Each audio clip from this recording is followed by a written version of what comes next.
Hello everybody, this is Noe with Walk with Yah Ministry, asking the question today, how do I develop a close relationship with Yeshua, with Jesus?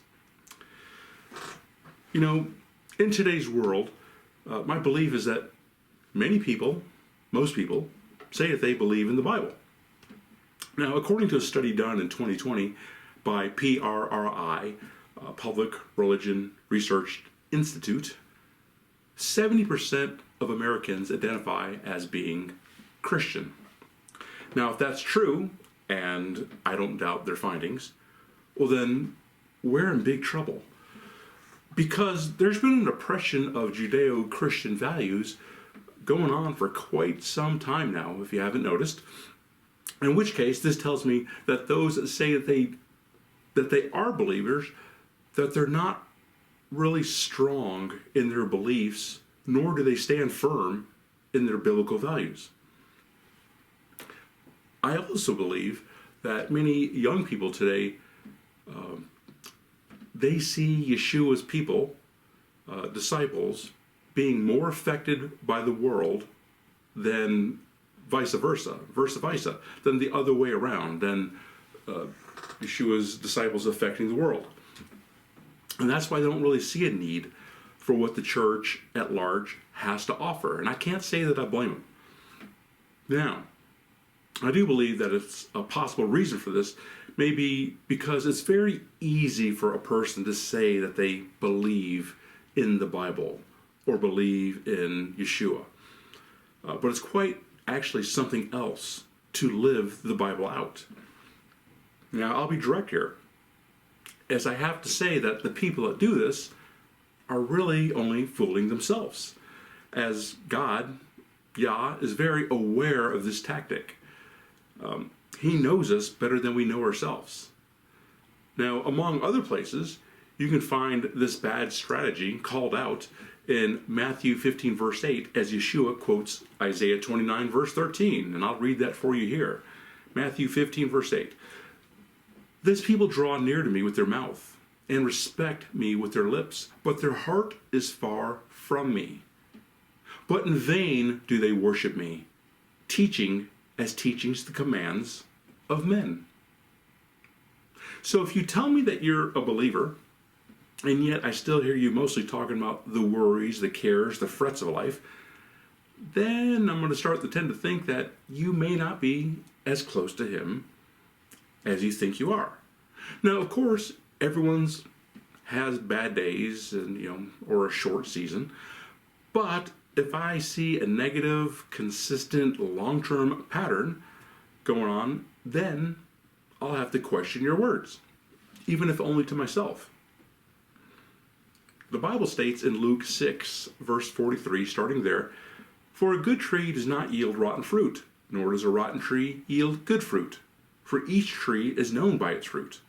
The good man brings forth what is good out of the good treasures of his heart, and the wicked man brings forth what is wicked out of the wicked treasures of his heart. For out of the overflow of the heart, the mouth speaks." So now, if you think that I'm picking on lukewarm or even cold disciples per Revelations 3 verse 16, well then yes, you would be right. I most certainly am. But I'm doing this so in love, in hopes that you'll want to get closer to Yeshua, to Jesus, as the world can't save you, to be quite honest. Only He can. Now, it's better to focus more on the solution than the actual problems. And I'm sure there's going to be people that are going to ask, well, what about this person, this other person that says that they're a believer and they don't, they don't really live the Bible. And to be honest, and thankfully, it's not my job to decide if people go to heaven or hell. But it is up to me to judge their actions fairly, as that's called discernment. Ultimately, we can only be accountable for ourselves. Even Yeshua himself couldn't convince everyone to live righteously. So this message is only for those people that can receive it.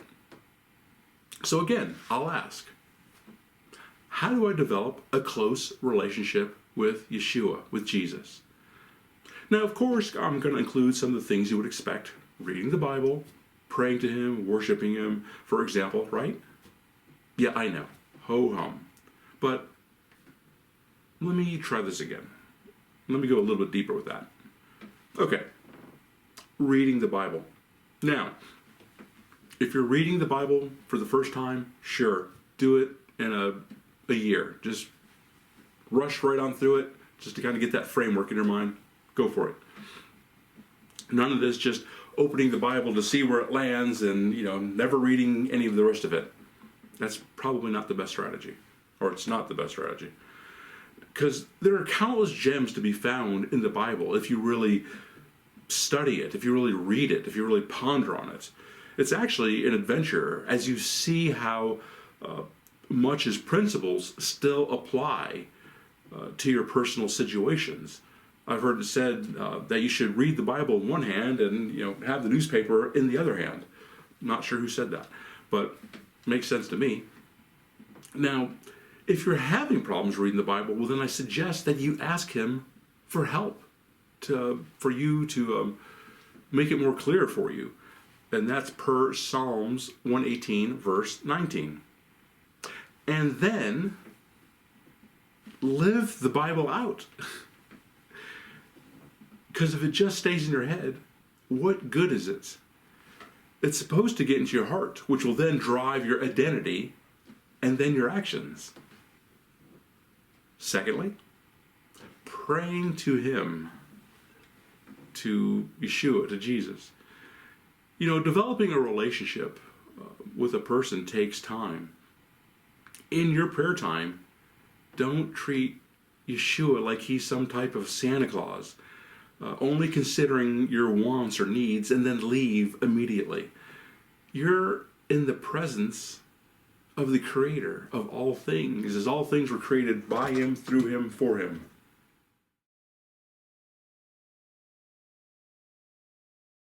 Now, should you cast your cares upon Him, as it states in Psalm 55, verse 2?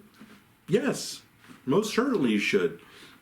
But be respectful, and make sure that you also give Him time to speak as you listen. Now, there are some people that will say, they have screamed vulgarities and stuff like that at Him, and I probably wouldn't suggest it. For those that do, at least try to still be respectful. I wouldn't necessarily aim Him at Him. It's probably not, the best way to show that you respect Him. Anyways, Ecclesiastes 5 verse 2 states, "Do not be hasty with your mouth, and let not your heart hurry to bring forth a word before Elohim. For Elohim is in the heavens and you on earth. Therefore, let your words be few." Ecclesiastes 7 verse 16 states, "Do not be overrighteous, neither be overwise. Why destroy yourself?" Obviously, the Bible has a lot to say about being humble. Now, He may decide not to speak to you in those moments while you're in prayer, and He may choose, for whatever reason, to speak to you at a later point in time of His choosing. So, but that's okay. In other words, your spiritual antenna always has to be up, to point in His direction, always listening for Him throughout the day. And just know He speaks in many different ways. He may speak your primary language, yes, but He might speak through, a song, a tune, a verse, a billboard sign. Everything is at His disposal, so you have to be very aware that He can speak to you all different kinds of ways. Now, some people may ask, well, why am I not getting my prayers answered? And that'll be another bigger topic for another day. But I'll give you a hint, as deliverance ministry may be needed, or you may be sabotaging your own prayer life. Now, Walk with Yah has created some videos on this and with some of these topics, so you can go to the Walk with Yah YouTube channel. I've done a few question and answers on topics like this. Again, I suggest that you might check some of those out. The third one that I have for right now is worship, worshiping Him. Now, this is different than praise. Now, you should be praising Him, yes, but there are people that are worthy of praise as well for their accomplishments. Praise isn't only for God. However, worship is totally something else. Worship is the giving of yourself entirely. It's surrendering yourself to Him and His ways, even when you don't understand or things aren't going your way. It's when you lose consciousness of self to focus on Him. It's the emptying of yourself so that He can fill you back up. It may be done in the midst of music, but that's not really a requirement. It's just you and Him. Now, many people worship themselves, or sports, or their money, or their cares, or worries, or whatever else that takes the place of God, of Yah, in their lives. But again, those things will not save you. Now, there are other ways to deepen your relationship with Yeshua. Just like a relationship with people that you know, your relationship with Him will be dynamic, fluid, intimate, and growing. So don't be afraid to invite Him into every area of your life. You know, sing Him a song, paint Him a picture, tell Him what's on your mind. However you want to do that, go to the movies with Him.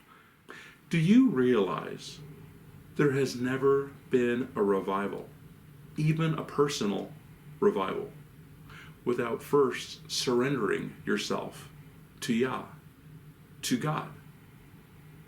So there is that to think about. But I'm going to end with these last verses starting in Mark 8, verse 34.